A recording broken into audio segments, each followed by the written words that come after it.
Hey everyone, welcome back to another episode of my TinkerCad Master Class series. In this episode, we'll be going over the holy grail of TinkerCad editing, how to fillet and how to chamfer objects. Okay, so a couple shapes have this function already built in. Like you have the box, you can pull in a radius on in steps, and it does change when you change the length slider, but it doesn't change when you change the actual shape dimensions.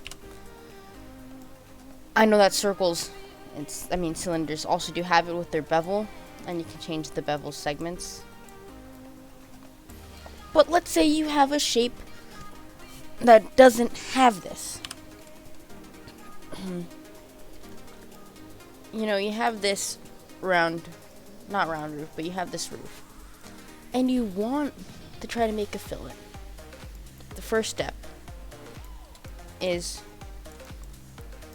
just going to go top,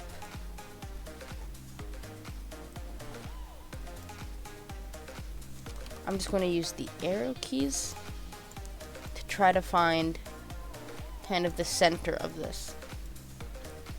You can use that little line as a help. I'm going to up the sides, and I'm going to scale it down to whatever fillet I want. So I want I'll say a 2 fillet. That has a height of 20, so then I'm just going to match that with this height of 20.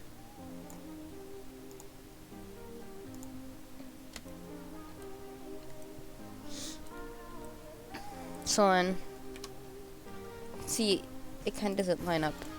So now, this isn't really tangential, so I'm going to try to mess around with the snap grid until I get the right angle. Not angle, but kind of the right dimensions. So I'm gonna go down to a snap of 1 millimeter.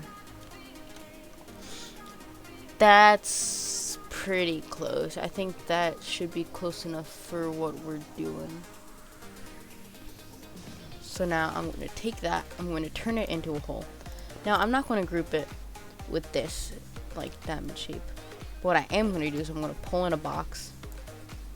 I'm going to make it about halfway in between.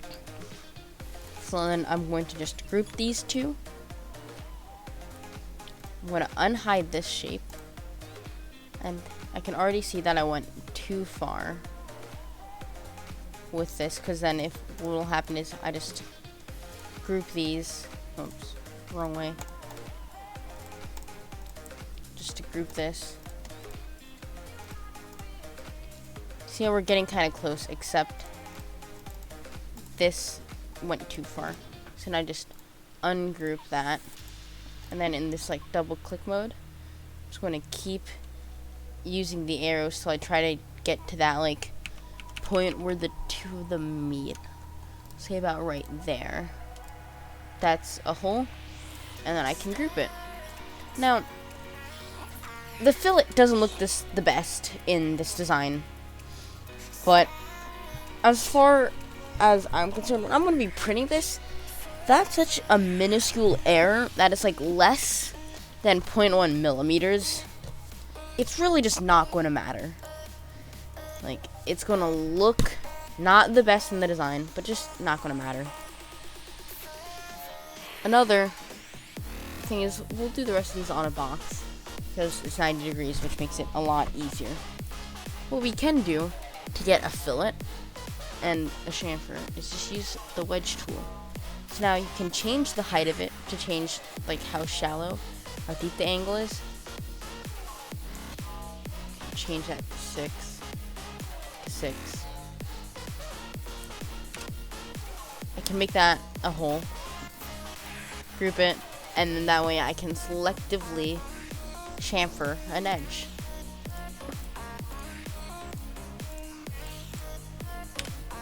The thing I'm going to do is I'm going to take this cylinder,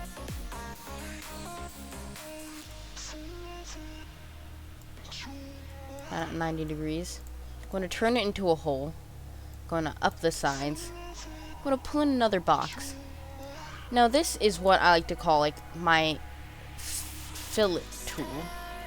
So I'm gonna put it to 10. So in that way, this is just the corner of it. You can see how it's got this angle to it. Now I can pull it in, cut it.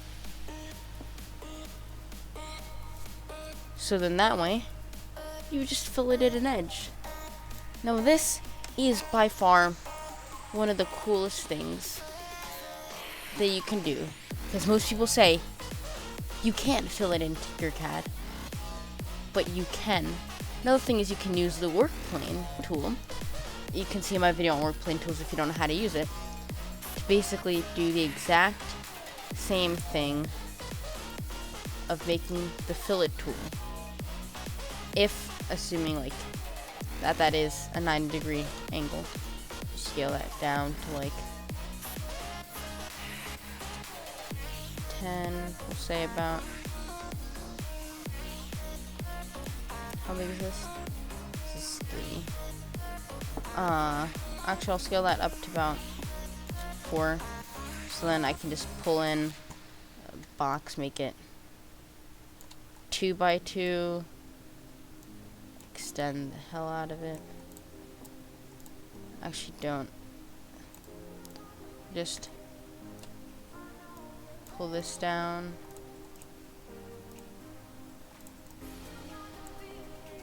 Group.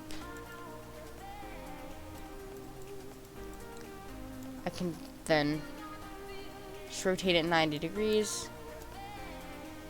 Pull it down. I'm going to switch to a snap of 0.5. Well, I guess we'll have to go to 0.25. Maybe we'll have to go to 0.1.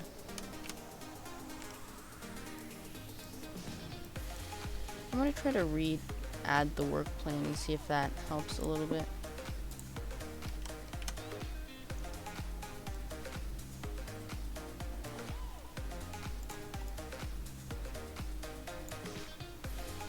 It's going to have to be -2, and then we can just extend it outwards all the way.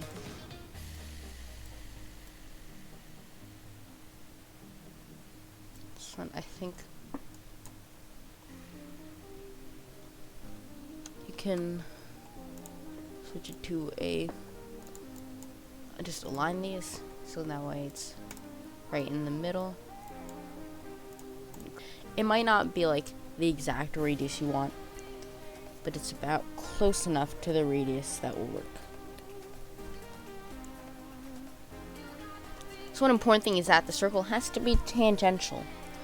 Otherwise, it just won't look good. Because then, you could end up with, we'll just say this cube.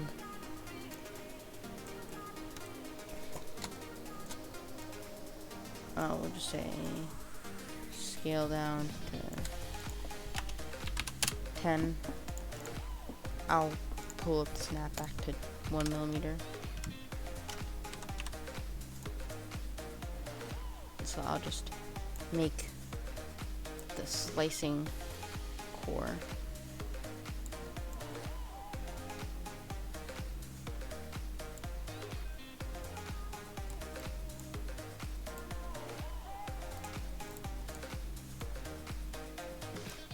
And just group these. So then now, because then this is tangential, which means it's got like the right edge. The problem is like, because the way that it is a fillet, it is like 100% tangential. You can change the exact like side length of tangents, and that's basically how you make it a tangent. Otherwise, then like what would happen is if you didn't make it tangential, then instead you'd get some like that kind of cutting through it, which is not what you want. You want it to be tangential. Another thing is that would make it not tangential is if you're to like cut into it and extend past like the halfway mark, and then you grouped it, that's what you would get. And that is exactly what you don't want to get. So just make sure when you're doing it, it's tangential. Alrighty guys, thank you all for watching that video. Remember, if you liked it, please like it. If you didn't like it, dislike it. Just tell me why you didn't like it. If you want more videos like this, please subscribe. It really helps out. If you want to be super helpful for the channel, please support me on Patreon. And as always, keep on designing.